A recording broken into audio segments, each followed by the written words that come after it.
Hey Planet Positive people, on today's Good Eco News, I'm pitching an environmental recovery strategy I call low-tech, high-impact.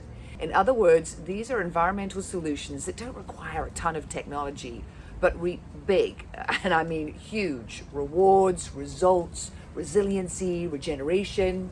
Ironically, I am pitching the low-tech, high-impact solution to two big tech titans. Yes. We have got Jeff Bezos, Virtual Jeff, back with me today, and we're joined by our mutual friend, Bill Gates. I hope this isn't going to be awkward, Bill, because the last time Jeff was on the show, he was the richest man in the world, but now it's you. You're the one with the most dough. But let's not get into fluctuating, stock values and how richest guy in the world that gets calculated at the end of each business day. I mean, let's face it, you two are as rich as shit. And today we're actually going to be talking about poop. So the low-tech, high-impact solution that would have a big and immediate effect. Are you ready?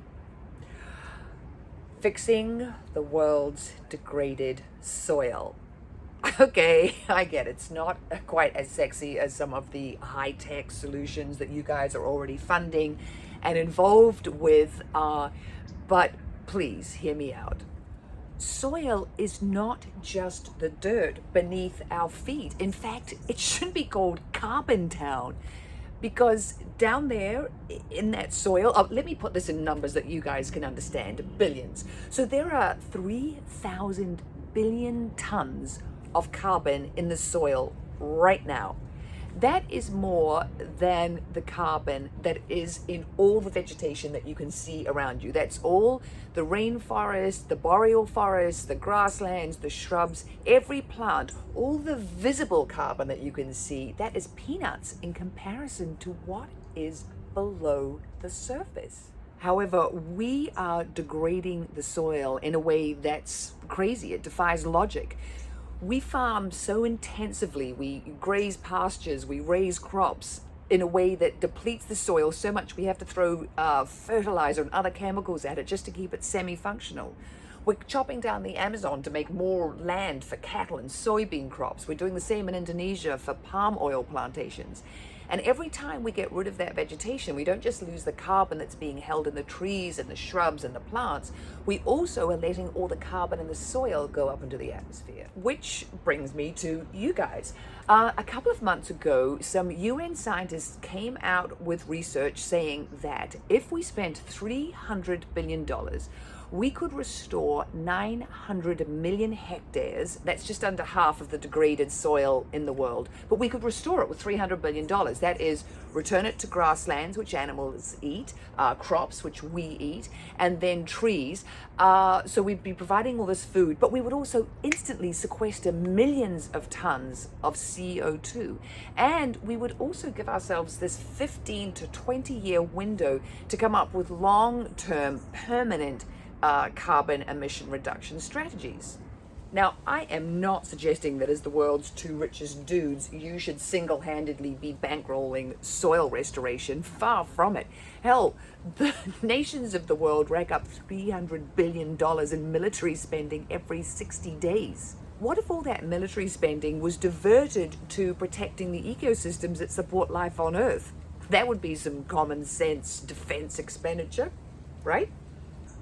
What I'm thinking in regards to you guys is if you wanted to diversify your sustainability, earth-saving investments, hedge your bets on planetary survival, you could invest in some low-tech, high-impact, scalable, smaller soil restoration solutions projects while you're waiting for your high-tech, big investments to scale up. Heliogen, that is some cutting-edge solar, Bill, and FastOx. Both of you have invested in that, and that's going to dissolve all these mountains of trash that are building up around the world. So those are super cool, but they'll take a while to come online and really have impact. But when it comes to soil restoration, we already know how to plant things. That solution is scalable tomorrow. Well, like tomorrow. And don't forget, that $300 billion price tag, that was just some UN scientist guesstimate. With your big brain, high-tech geniuses, faster overnight shipping, Microsoft Magic, automatic software updates. Forget about those. What about automatic soil updates? With your savvy at bringing innovation to market, we could get the soil restoration ball rolling yesterday. And it gets even better. You may be surprised to hear this, but of the 3 tactics to reduce carbon and restore the Earth's soil, planting trees, crops, or grasslands, turns out lowly grass is the winner because it grows fast and repeatedly. In fact, some scientists estimate that if we just restored half of the Earth's grasslands, we would sequester enough carbon to get us down to pre-industrial levels of carbon dioxide in the atmosphere. No bullshit. I mean, you guys help make that happen and you go down in every history book. What's also exciting and unexpected is that grasslands only function properly if there are grazing animals. When the American plains were covered with bison in herds that numbered in the millions, the grass was so long that if you were sitting on a horse, it would come up to your saddle height. In fact, you could tie it at that level. That's some crazy vegetation.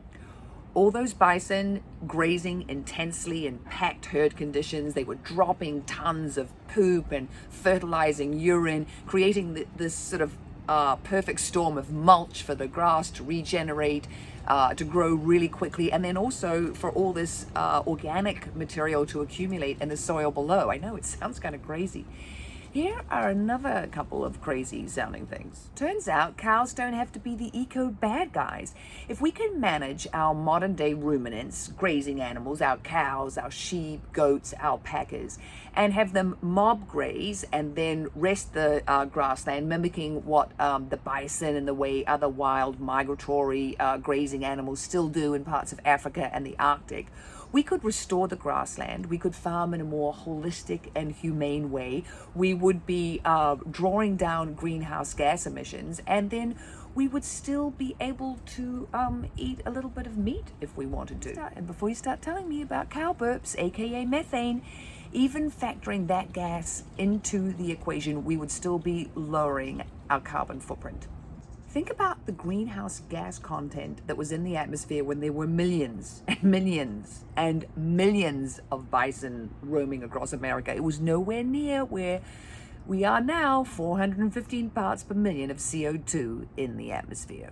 And get this for crazy fact-defying logic. Grasses that are grazed and get to grow over and over will sequester more carbon in their lifetime than a tree which just grows once and very slowly and holds a finite amount of carbon. If you take an acre of lowly grasses that are being regenerated, repeatedly, they will actually sequester more carbon over a long period of time than the same acre size of trees.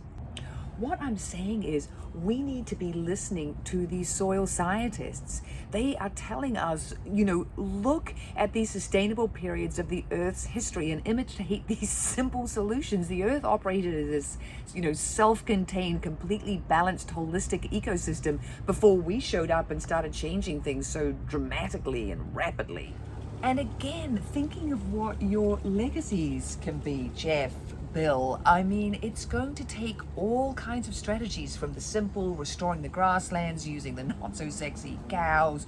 I'm just looking out for you guys, thinking big picture, superhero, what you could actually achieve with your entrepreneurial savvy, not to mention all the money that you've got, and a resource that's right at your feet. I mean, it's right here. Anyway, thanks so much for dropping by.